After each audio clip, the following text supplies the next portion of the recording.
Dans le Shiur, on a vu que Abraham a fait preuve de ce qu'on appelle l'ifni mishuat adin.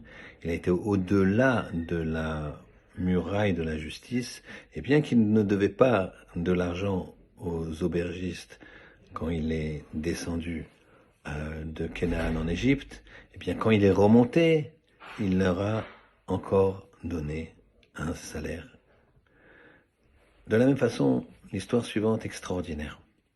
Il y avait un monsieur avec une famille nombreuse qui habitait un petit appartement, et un monsieur religieux, et qui était un étudiant en Torah, avec beaucoup d'enfants, et donc il avait un tout petit salaire, et malheureusement, une nuit, son appartement a pris feu, un court-circuit, et Baruch Hashem, il n'y avait aucun dégât humain, mais par contre, son appartement était complètement dévasté.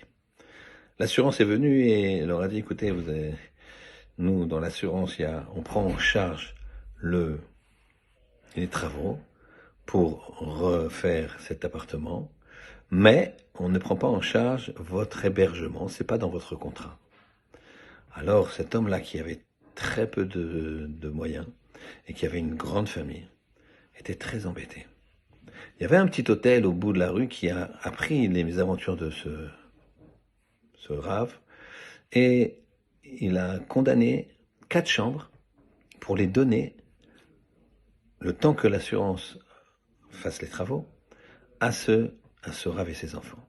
Il y avait une chambre pour les parents, une chambre pour les enfants, une chambre pour la cuisine, une chambre. Il a fait un espace pour que cet homme puisse vivre le mieux possible.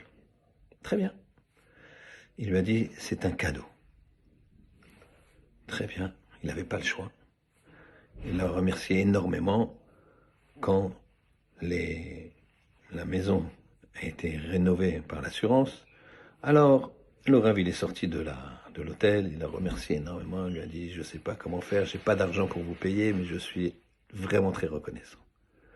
Il s'installe dans sa maison, et quelques semaines plus tard, il reçoit une lettre des États-Unis. Un oncle d'Amérique était décédé sans descendance, et c'était le plus proche parent. Il venait d'hériter d'une très très très grande somme. En un mot, il était devenu riche. Alors, qu'est-ce qu'il a fait? Il a immédiatement été voir l'hôtelier. Et il lui a dit, voilà, je veux te payer toutes les chambres que tu m'as données, que j'ai utilisées, que tu n'as donc pas pu louer. Je veux te les rembourser. Alors l'hôtelier lui a dit, mais attends, non, moi j'ai fait une mitzvah. Je veux pas que tu me payes pour la mitzvah. Il lui dit, moi je suis obligé de te payer parce que finalement, potentiellement j'étais riche. Toi, tu m'as fait un cadeau parce que tu pensais que j'étais pauvre.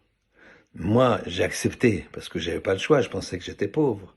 Mais déjà, l'oncle d'Amérique était niftar, et c'était juste une question on va dire, d'administratif, de paperasse, pour que on me retrouve et qu'on me fasse parvenir cette énorme somme d'argent.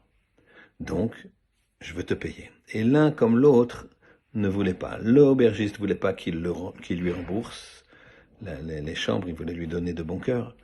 Et le Rav voulait absolument rembourser. Finalement, ils ont trouvé un compromis lorsque le Rav lui a dit, écoute, regarde, moi je vais te rembourser les chambres, je vais te donner ce que...